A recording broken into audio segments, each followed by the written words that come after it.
Amém. Que bom, né, nós estarmos aqui mais uma vez na casa do Senhor. Isso é maravilhoso, muito bom, muito bom. E todas as vezes que eu estiver aqui na frente eu vou falar isso. Que bom que nós estamos aqui. Amém? Bom, antes de iniciar aquilo que eu tenho certeza após os cânticos que foram entoados aqui nessa noite, tenho certeza que veio do Senhor essa palavra que eu tenho para vocês. Talvez você vai falar assim, nossa, mas que coisa mais simples. Que coisa mais simples que ele vem falar para a gente aqui. Nós estamos esperando algo, cheio de revelações. Mas eu vim falar realmente de simplicidade. Da simplicidade que o nosso Jesus Cristo tinha nas coisas que ele fazia. Tudo dele era simplificado. Tudo simplificado. Se você lê a palavra, você vai ver que se fôssemos nós no lugar dele, a gente ia inventar um monte de coisa para resolver o problema. É claro que a gente não ia dar conta, E ele muitas vezes, com uma simples frase, uma simples palavra, Quantas vezes devemos perdoar? 7. Aí ele, 70 vezes 7. 70 vezes 7. Isso aí tem uma repercussão, tem muita coisa atrás de um 70 vezes 7. Não é? O que tem por trás de um 70 vezes 7? Vocês já imaginaram isso? E é assim que ele falava, assim que ele respondia, assim que ele conduzia as coisas. Mas antes de começar a falar, talvez eu vou falar algumas coisas aqui da história. O que o mundo pensa em relação a Jesus Cristo. E aí, quantas vezes que a gente, na igreja, ouviu falar alguma coisa sobre a educação infantil, a educação de crianças, as coisas que nós falamos para nossas crianças e as coisas que nós contamos para as crianças. E é interessante que a minha filha Daniela viu essa revista aqui essa semana e comprou só para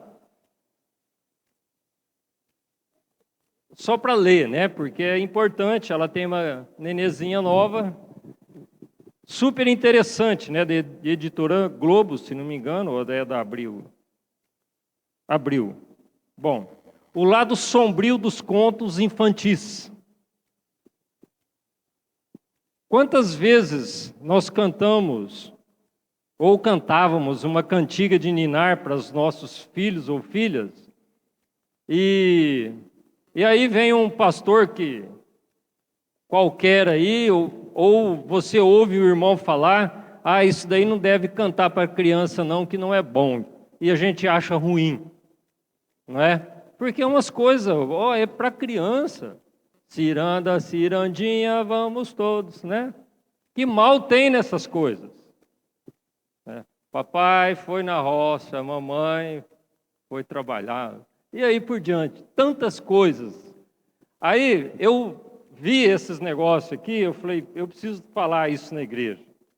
Porque não foi... Aí a gente dá mais credibilidade, Às vezes o pastor fala, um pregador fala, e a gente fala, já está falando demais, já está confundindo as coisas, Mas foram o pessoal da revista que escreveu isso aqui, Só vou ler a introdução aqui, O lado sombrio dos contos de fadas.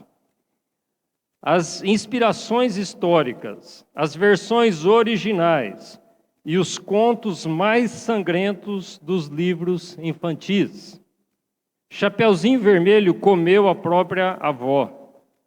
Bela Adormecida foi estrupada enquanto dormia, e a pequena sereia se matou de desamor.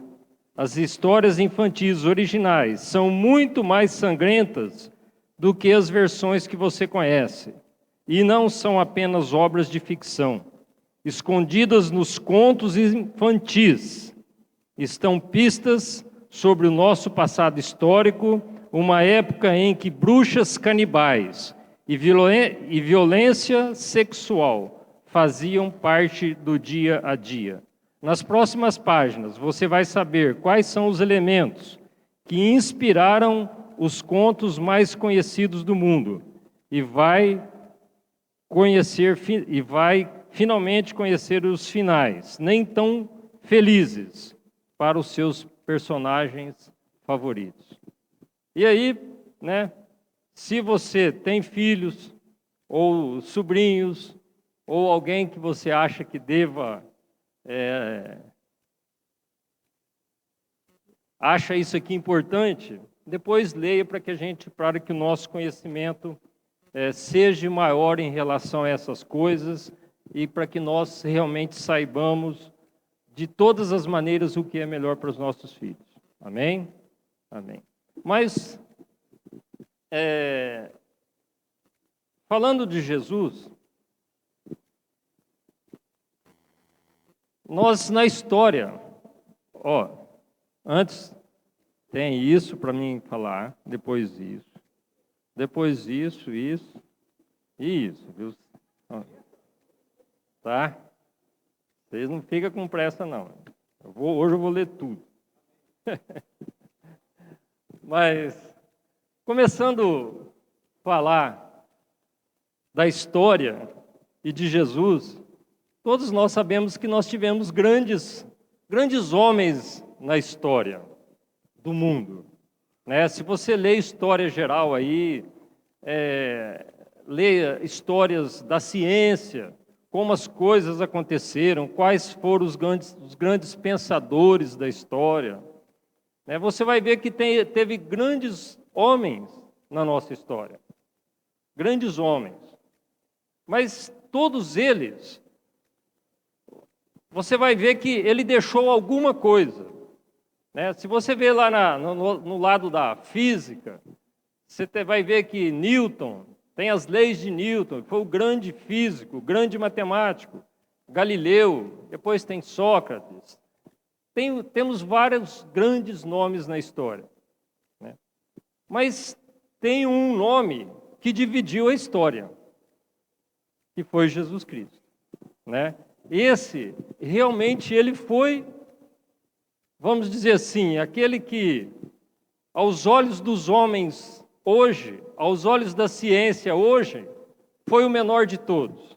Ele não tinha nada, ele não falou praticamente nada que pudesse, vamos dizer assim, ser cientificamente provado, mas, apesar disso, ele mudou a história. Eu li algum tempo atrás, não me lembro de quase nada do livro, mas esse livro fala do que o cristianismo mudou a história do mundo. Né? E você vai ver que todas as grandes transformações da história foram a partir da vinda de Jesus Cristo. Né?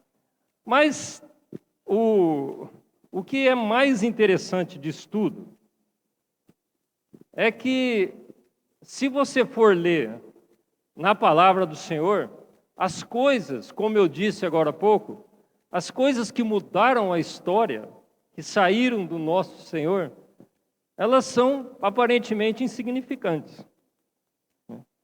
Então, tem um grande escritor que já escreveu, acho que mais de 100 livros no Brasil. Ele é psicólogo, psiquiatra, né? É um médico psiquiatra. E ele já escreveu vários livros, é um homem conhecido mundialmente, né, pelos seus livros, e ele até então era ateu. Né? Ele era ateu. E aí ele foi estudar por que Jesus tinha tantas coisas que influenciou a história. Então, com o profundo conhecimento da psicologia, da mente humana, do comportamento humano, das reações humanas, das emoções humanas, ele foi estudar as palavras de Jesus Cristo. E adivinha o que aconteceu? Ele se converteu, né?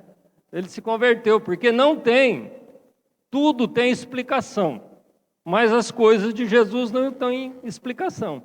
Aí eles chegaram a uma conclusão, porque a primeira coisa que eles pensavam era assim, que isso era uma história, né? Que a Bíblia era uma história, que veio na mente das pessoas e aquilo foi se juntando, relatos e pensamentos, e juntou tudo aquilo ali, formou a Bíblia, e aí a partir daí, então, apareceu essa pessoa de Jesus Cristo como sendo o Jesus Cristo que nós conhecemos, que como sendo a pessoa que mudou a história como nós conhecemos, né? Mas aí eles chegaram numa conclusão que não tem como a mente humana, montar histórias e palavras como aquelas que Jesus disse. Não tem como, né? E aí ele foi percebendo que tudo aquilo lá não tinha como, que realmente aquilo, essa mensagem do Evangelho que Jesus trouxe até nós, ela realmente mudou a história. E realmente ele tinha que existir um ser diferente, supremo, né?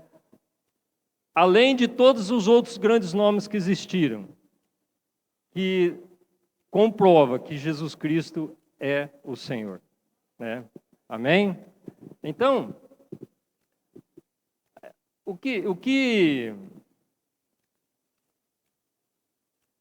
aí eu estou falando de simplicidade, né?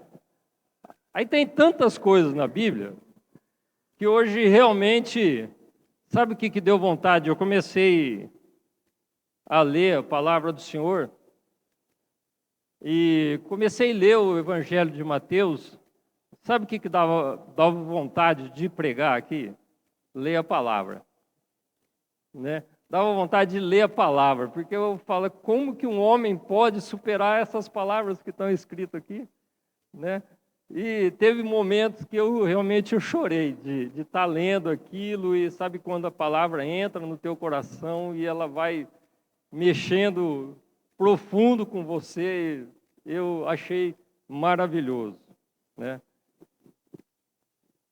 Maravilhoso. E falando dessas coisas simples, né, eu falei que existem inúmeras coisas simples de Jesus na palavra. Eu quero só conversar com vocês umas 3, 4 para a gente começar a entender aquilo que eu quero falar com vocês, né?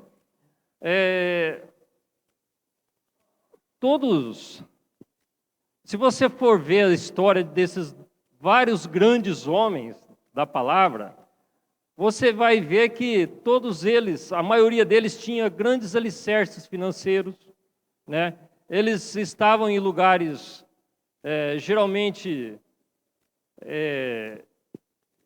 de maior cultura, de maior discussão filosófica, né? Eles, nesses grupos de filósofos, eles desenvolviam as teorias, né? Mas Jesus vem para implantar um reino, que é esse reino que nós almejamos tanto. Ele vem para implantar um reino e ele nasce aonde? Né? Nasce numa manjedoura. Uma manjedoura. A primeira respiração de Jesus, assim, meio fundo, né? Acho que não sei como cortaram o cordão umbilical dele. Deve ter sido de cocô de vaca ou de cocô de cavalo. Não é? O Jesus, lá, primeira, né? Que cheiro bom, hein? Aonde que ele estava? Né? Esse era o homem que queria transformar o mundo. Bom, mas aí ele cresce, nós sabemos de todas as coisas, né? Ele cresce, começa a se desenvolver em conhecimento, em estatura, conhecimento, e chega no momento dele ir passar os e-mails para receber o currículo dos discípulos. Você acha que uma pessoa que vai implantar um reino, ele vai procurar quem para fazer isso? Hã? Se você tem uma grande empresa, o que você vai fazer? Hã? Você vai pôr lá uma propaganda, né, nos melhores meios de comunicação, pedir para que te mandem currículos, aí vai chover currículo na tua empresa, aí você vai contratar uma firma especialista em RH para que eles selecionem os melhores para depois fazer uma entrevista com esses melhores e aí vai sair uma meia dúzia bom, né, para te começar a empresa. Aí Jesus vai aonde? Né? Lá na beira do mar, né? Mar da Galileia, é isso? Vai lá na beira do mar e fala, ó, vem após mim, eu te farei pescador de homem, né? Então você vê que essas coisas são tão simples, né? E aí, quem vai trabalhar para lá? Será que se tem alguma firma meia duvidosa, a gente vai querer emprego lá? Né? Você vai querer saber quem é teu patrão, você vai querer saber quanto você vai ganhar, o que você vai fazer, né? E esses homens não, eles pegaram, né? Uns falou, vou falar tchau para meu pai, para minha mãe, estou indo, me espera que eu estou indo, não é? Coisa meio maluca. As coisas de Deus são meio estranhas. E não adianta a gente querer achar que não é, porque são. Né? Elas vão na contramão do mundo, vão na contramão de tudo aquilo que as pessoas acham que é certo ou correto e que é aceitável. Mas aí depois disso, ele começa a curar enfermos, expulsar demônios. E aí logo lá em Mateus, final do capítulo 4, comecinho do capítulo 5, aonde tem o sermão da montanha, a palavra diz que já uma grande multidão seguia Jesus. Né? Aí essa grande multidão, e seguindo Jesus, a palavra do Senhor nos relata sobre o Sermão do Monte. Né? Sermão do Monte. Eu fico imaginando, hoje nós estamos no espaço aqui, se não me engano, aqui é 25 por 27 esse tempo. Tem 3 caixas de som poderosas, uma mesa de som desse tamanho. Né? Como que Jesus falava sem microfone? Isso foi meu pai que um dia me perguntou. Né? Como que Jesus falava? Não, perguntou não. Ele falou, um milagre de Deus é esse, que Jesus falava nas multidões e todo mundo ouvia, porque a palavra não fala em nenhum lugar que as pessoas não ouviam ele. Todos ouviam. E ele não tinha microfone e não tinha templo fechado para que todo mundo sentasse quietinho. Né? Mas era um milagre do Senhor. Aí ele começa o Sermão do Monte. Eu peguei só 4 coisas do Sermão do Monte para ver se está de acordo com aquilo que você pensa. Tá? Para a gente ir vendo se realmente Jesus é mais ou menos igual a gente ou mais ou menos diferente e dá crédito a ele de ter transformado o mundo como ele transformou. Que tal se a gente abrir... Vamos abrir lá Mateus capítulo de número 5.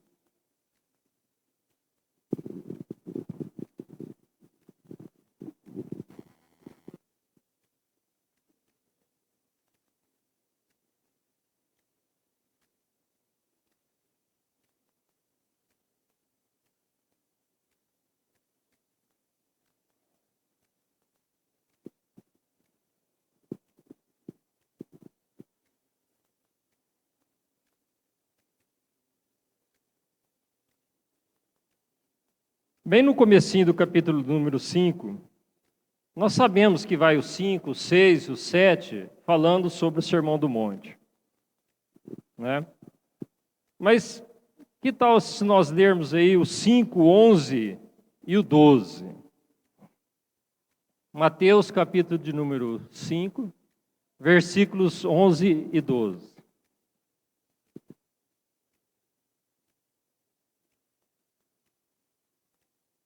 A palavra do Senhor diz assim: Bem-aventurados sois vós, quando vos injuriarem e perseguirem, e mentindo disserem todo o mal contra vós, por minha causa. Regozijai-vos e alegrai-vos, porque grande é o vosso galardão nos céus, pois assim perseguiram os profetas que foram antes de vós. Se eu chegasse aqui e falasse um absurdo desses para vocês, a partir de hoje, todo mundo aqui vai morar na rua, né? Vai ser retirada a casa de vocês e vocês, por favor, alegrem-se com isso. Né? Alegrem-se com isso. Porque quando fala de perseguição aqui, eu estou falando de tirar a casa, mas era muito pior ali. Tá? Era muito pior. Quando fala de perseguição, quando os cristãos começaram a ser perseguidos, eles eram literalmente mortos. Eles eram literalmente mortos. Quando tinha um show, um grande show, exposição, né, como chama, grande exposição de Barretos, né, o que eles faziam? Juntavam lá 100 e tantas mil pessoas que cabiam lá no Coliseu, traziam vários cristãos, colocavam lá no meio, soltavam os leões. E aí, regozijem-se com isso. Fiquem felizes por isso. Coisas meio malucas, né?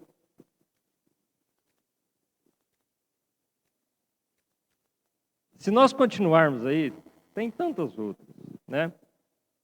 Vamos ler lá Mateus 5, 21.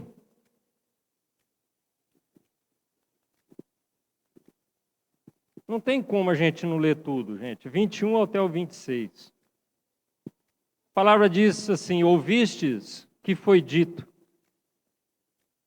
aos antigos: não matarás, e quem matar estará sujeito a julgamento. Eu, porém, vos digo que qualquer que sem motivo se encolerizar contra o seu irmão estará sujeito a julgamento. E qualquer que disser a seu irmão raca estará sujeito ao sinédrio. Mas quem disser tolo estará sujeito ao fogo do inferno. Portanto, se trouxerdes a tua oferta ao altar, e aí se lembrares que teu irmão tem alguma coisa contra ti, deixa diante do altar a tua oferta, vai primeiro reconciliar-te com teu irmão, depois vem e apresenta a tua oferta.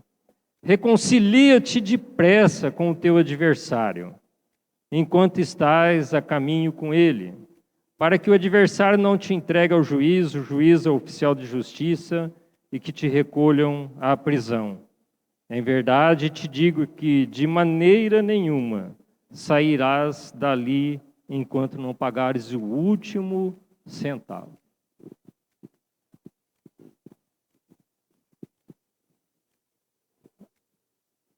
No domingo da ceia, o pastor pregou que, praticamente resumindo, não adianta nada você vir aqui à frente ou receber a ceia se você ter algo com alguém.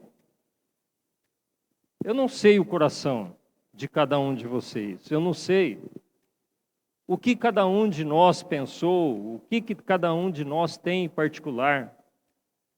Porque é muito fácil também nós falarmos, você tem que perdoar, você tem que perdoar. Porém, nós temos as nossas limitações como ser humano. Nós temos as nossas lutas como ser humano. Né? E isso não é fácil, de maneira alguma. Quem é casado aqui já discutiu com a sua esposa ou com o esposo? Não. Você já viu a dificuldade que a gente tem, né? Principalmente quando você tem um pouquinho que você acha de razão, de ir lá e falar assim, ó, por favor, me perdoa, eu quero te pedir perdão, não foi legal o que eu falei. Quantas vezes você já fez isso? Mas não deixar 2, 3 dias passar para pegar coragem, né?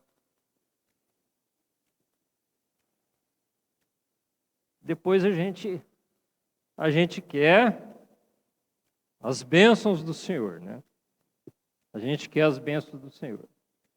O que eu quero dizer disso daí é o seguinte: se tem essa palavra, se tem a dificuldade, como realmente existe essa dificuldade no ser humano,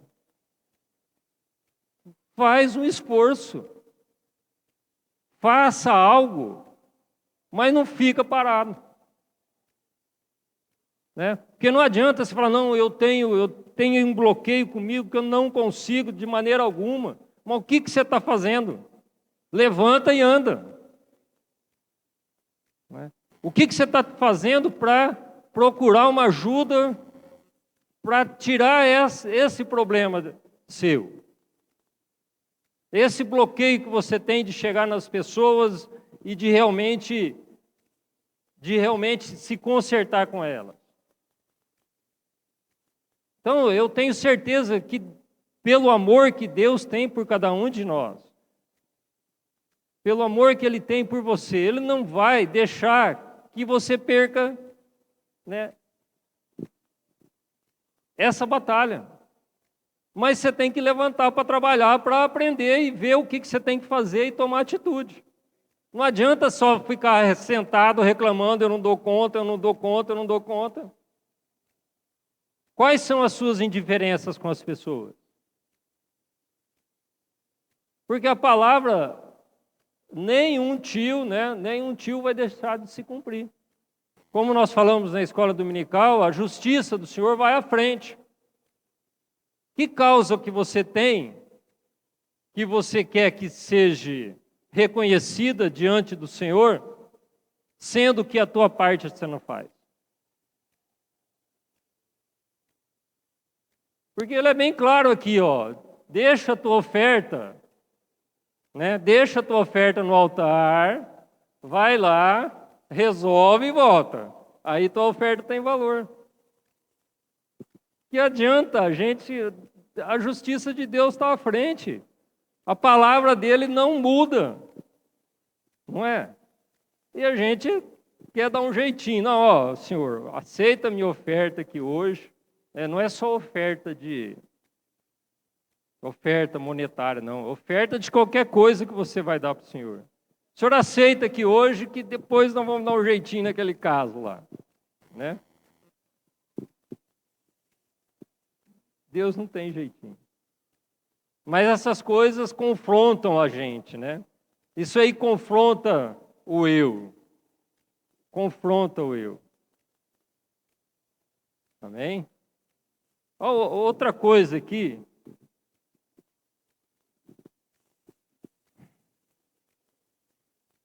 Em Mateus 38, 42. Você vê que eu estou pulando muita coisa, né?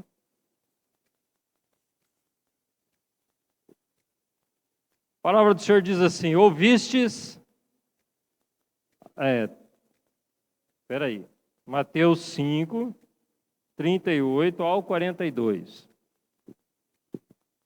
Mateus 5, 38 ao 42. Ouvistes que foi dito, olho por olho e dente por dente. Eu, porém, vos digo, não resistais ao homem mau. Se alguém te bater na face direita, oferece-lhe também a outra. E se alguém quiser demandar contigo e tirar-te a túnica, deixe-lhe também a capa. Se alguém te obrigar a caminhar 1 milha, vai com ele 2. Dá a quem te pedir. e não te desvies daquele que quiser que lhe emprestes. Não vou nem ler o da frente aí, que tem amor aos inimigos, né? Se você continuar ali, você vai ter que procurar teus inimigos e amar eles. Mas esse deixa para você ler em casa, né? Então você vê cada coisa absurda que Jesus pede para a gente, não é?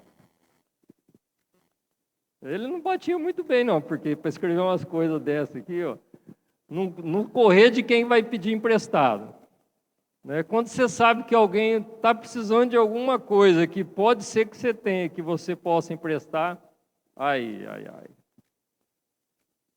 Dá um calafrio na gente, né? E se ele vier pedir para mim?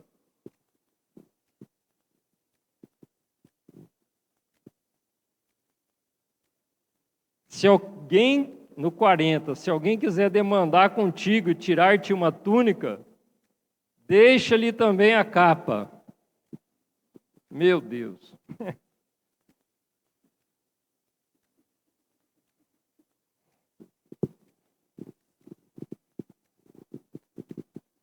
Será que você consegue perder alguma coisa sem reclamar? E falar assim, não, ó, você está me levando isso, leva mais um pouco.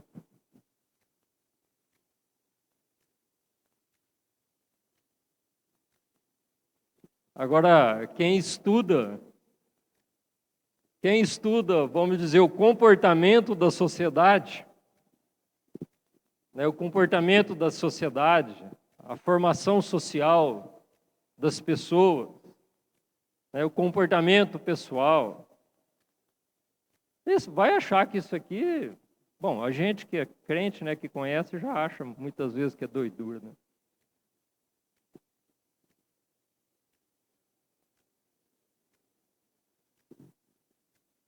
Bom, e aí vai. Nossa, outro, Mateus, não vamos nem ler isso daí. Onde ele fala sobre a ansiedade, né? Que a gente tem que deixar toda a ansiedade, que ele cuida dos lírios dos campos, cuida dos pássaros, cuida das árvores, cuida de tudo.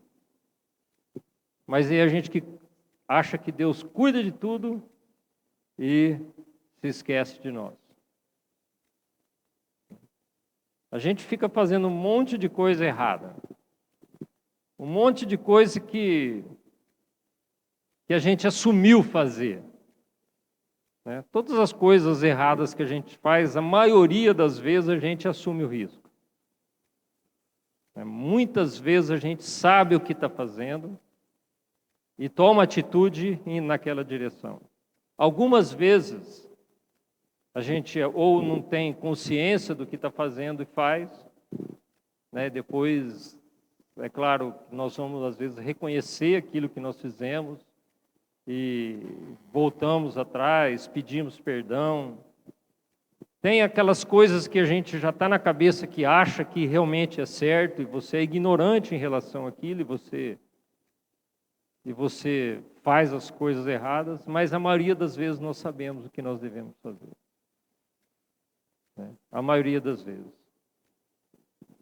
E aí vem situações em nossa vida que a gente acha que Jesus nos esqueceu de nós. Aí nós não priorizamos o reino do Senhor.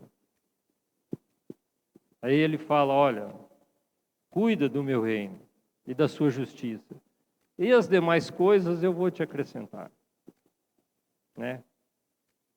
E a gente vive tantos momentos da nossa vida. Eu já vivi um monte, né? Eu já estou quase chegando na casa dos 60. Já passei por muitas coisas que não precisava ter passado. Muitas. Por ansiedade, por falta de obedecer ao Senhor, né? E o nosso tempo vai se acabando. Não digo isso em relação à nossa salvação, que é claro que a salvação a gente tem que conquistar. Mas você podia, às vezes, ter sido muito melhor já há muito tempo atrás. E os seus frutos já poderiam ter vindo de muito tempo atrás. Né? E a gente fica lutando com muitas coisas que só gasta o nosso tempo. E o reino do Senhor não cresce, né? Em função de atitudes nossas.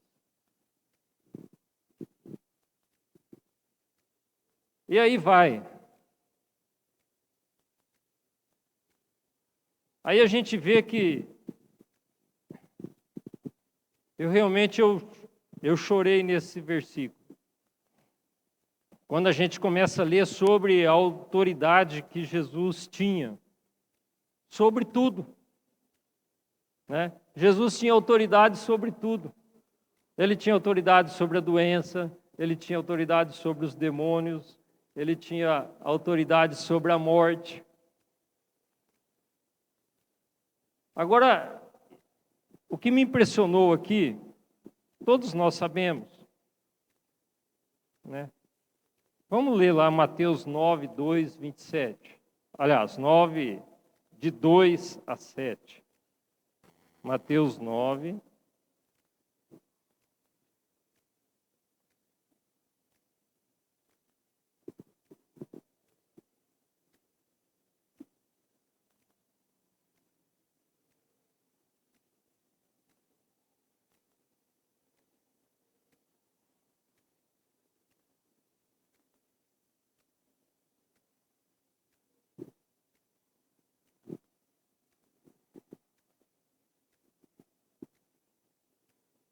A palavra do Senhor diz assim,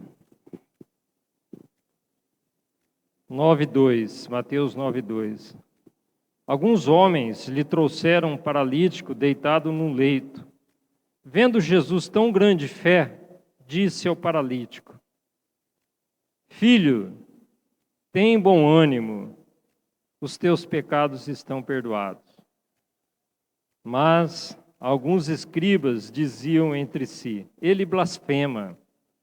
Jesus, porém, conhecendo os pensamentos deles, disse: Por que pensais mal nos vossos corações? Qual é mais fácil dizer: Os teus pecados estão perdoados? Ou dizer: Levanta-te e anda? Ora, para que saibais que o Filho do Homem tem na terra autoridade para perdoar pecados, disse então ao paralítico: Levanta-te, toma o teu leito e vai para a tua casa. Vamos voltar naquilo que a gente estava falando, da nossa ansiedade? Por que será que a gente está ansioso? Por quê? Por coisas materiais? Hã? Será que a gente está ansioso por bem-estar? Qual será que era a ansiedade desse cego? Era uma coisa física ou espiritual? Hã? Que besteira, né? O cego chega para Jesus. E aí, o que você acha que o cego vai querer? Todo mundo vai pensar o quê? Ele quer enxergar, né? Mas o que Jesus está preocupado? Está preocupado com a salvação dele. Muitas vezes nós estamos aí se matando por causa de coisas que não vai trazer a nossa salvação.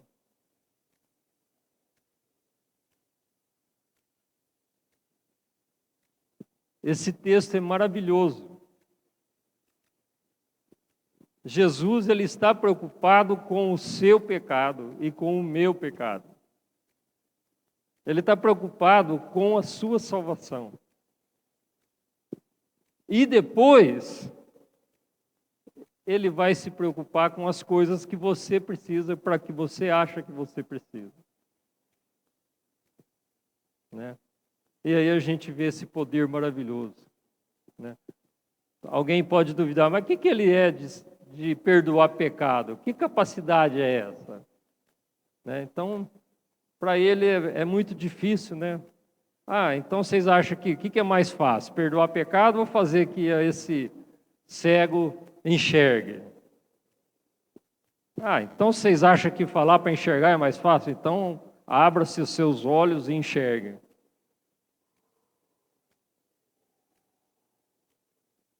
Dá para a gente começar a entender porque esse homem mudou a história? Porque existe o antes de Cristo e o depois de Cristo. Né?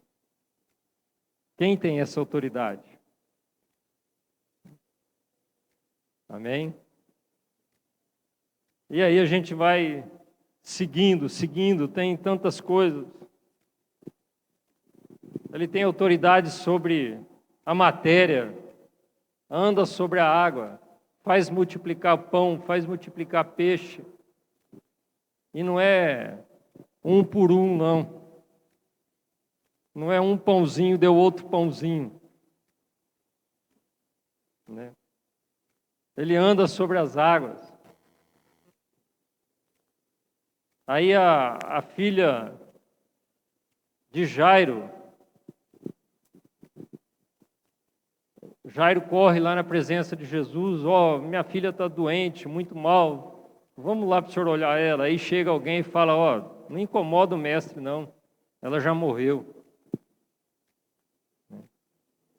Aí ele chega na casa lá, fala para ela levantar, e a morte que tinha tomado conta dela tem que sair.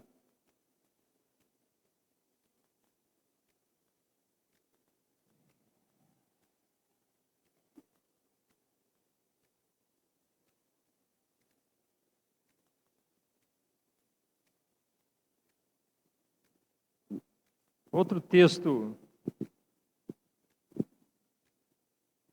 que vai contra os nossos pensamentos é aquele texto dos trabalhadores na vinha. Você já pensou assim, você está precisando fazer um serviço lá na sua casa, né? Aí você arruma várias pessoas, vão lá de manhãzinha, começa a trabalhar. Aí você acha que não vai dar conta de terminar o serviço, meio-dia você vai lá, procura mais gente e vem ajudar aqueles que começaram às 7. Não dá tempo, vai às 3 horas, traz mais um. Acha que não vai dar, vai lá às 5 horas da tarde, traz mais um para trabalhar 1 hora. Aí acabou o serviço, vamos pagar esse pessoal. Que jeito que você ia pagar?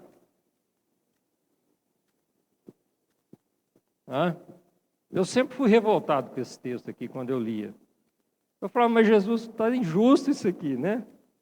Está injusto, os caras trabalharam desde as 7 da manhã e vai pagar igual para todo mundo? Pensa bem, você nunca pensou isso, não? Eu pensei muito. Não via por quê, né? Mas aí ele ainda vai mais longe, né? Era 1 denário que tinha que pagar para cada dia de serviço. Ele vai mais longe, em vez de pagar os caras que estavam mais cansados, ele manda chamar os últimos, né, que trabalhou 1 hora só, né, no fim do serviço, descansou o dia inteiro, falando, toma teu denário aqui. Né, você chegou por último, recebe primeiro.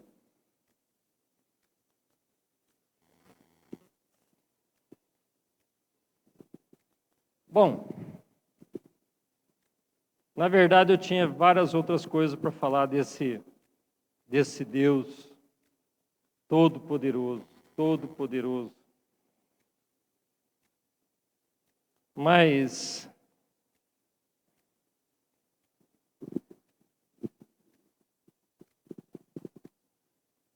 aqui nós somos todos crentes, né? cremos nesse Deus poderoso. E por que eu estou falando isso para vocês?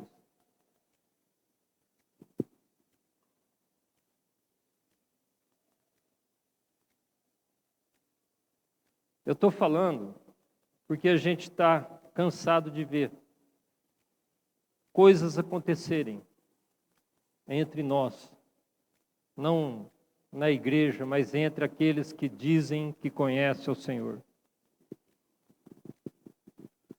Né? Aqueles que dizem que conhecem o Senhor. E nós estamos a cada dia vendo mais coisas, mais coisas. E aqueles que não conhecem também, a gente vê uma sociedade totalmente desestruturada. A gente vê cada coisa de relacionamento de pessoas, né?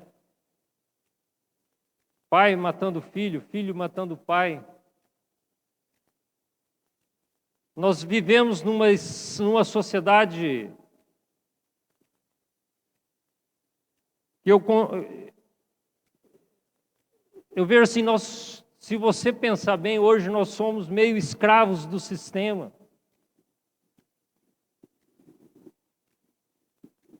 Né? Nós somos escravizados e não sabemos. Porque nós temos uma liberdade que você não pode sair nem para lá nem para cá. Você tem uma liberdade, mas ela é bem estreita, é uma liberdade totalmente vigiada. E aí a gente vê essas pessoas que estão ainda carentes, que precisam dos seus pecados serem perdoados. E a gente vê que se você ler um pouquinho, por exemplo, hoje, se você ler um pouquinho de economia, a gente fica falando de crise, mas na boca de muitas pessoas aí que entendem de economia, as coisas estão muito piores do que nós pensamos. E nós somos frutos desse sistema, nós temos que viver dentro desse sistema. Né? E aí a nossa única esperança é o nosso Senhor e Salvador Jesus Cristo. Dentro da igreja, numa cidade bem próxima daqui, quando é um lugar que nós temos bastante conhecimento de 2 igrejas. Recentemente, o pastor dessa igreja que a gente conhece, né, foi embora com uma pessoa da igreja. Um pastor que construiu várias igrejas em várias cidades, pessoa respeitada. Né? Misericórdia pela vida dele. Mas, então, eu só estou querendo me explicar, né? Por que eu estou falando isso para vocês? Porque nós temos que tomar cuidado. Nós não podemos deixar de olhar aquele que é o nosso Senhor. Né? Porque a palavra diz que todo joelho se dobrará diante dele. E não adianta a gente querer deixar o tempo passar para a gente tomar atitudes que vão de encontro com a vontade de nosso Deus. Nós estamos deixando muito tempo se passar e tantas coisas poderiam estar acontecendo na nossa vida que não acontecem porque a gente deixa algumas coisas para trás. Algumas coisas que são tão simplórias, né? Tão simplórias na palavra que a gente fala, mas que coisa, é muito simples isso. Né? São respostas muito simples de Jesus, de conduta da nossa vida. Então, o que eu queria passar para vocês, irmãos, é que, independente daquilo que nós pensamos em relação à nossa vida, sempre nós vamos ter que chegar na presença do Senhor. E não adianta a gente querer que tenha outro caminho, que tenha outra solução. Tantas pessoas ouvem a palavra do Senhor e, por problemas tão simples entre irmãos, deixam a presença do Senhor. E queira ou não, Ele é verdade, né? Ele é verdade, não adianta você ter teorias e mais teorias dizendo que isso daí não passa de uma ficção. Esses tempos atrás, o filho de uma amiga minha estava super interessado, né, em saber as coisas da Bíblia. Aí eu sentei com ele o primeiro dia lá em casa, aí ele pediu para que nós fizéssemos um estudo bíblico. Eu falei para ele assim, olha, eu quero te dizer uma coisa. Existem duas possibilidades, somente duas. Que isso que nós vamos ver aqui na palavra do Senhor, que você vai ver que tantas coisas você vai ver, você não vai concordar, você vai achar estranho, né? E você vai achar que isso daí é coisa de homens. Existem apenas duas possibilidades. Disso aqui ser tudo verdade ou isso daqui ser mentira. E aí você tem dois caminhos para tomar. Ou você acredita ou você não acredita. Agora tem uma coisa. Se tiver certo, eu passei já, a partir do momento que eu passei a conhecer a palavra do Senhor, eu passei a viver, eu passei a ter lutas, mas eu ter alegria, eu ter lutas, mas eu ter vitória. E hoje eu tenho um coração feliz, eu tenho uma família feliz, né? Então se isso daí for verdade, ele já transformou minha maneira de viver. E se for verdade, daqui uns tempos, né, eu vou viver com Deus. Agora, se for mentira, ele já me fez bem, porque eu reconheço isso na minha vida, não é? Se for mentira, tudo bem, melhorou minha vida com certeza, transformou muito, muito, muito. Agora, se você não acreditar e for verdade, qual será o seu fim? Né? Então, queridos,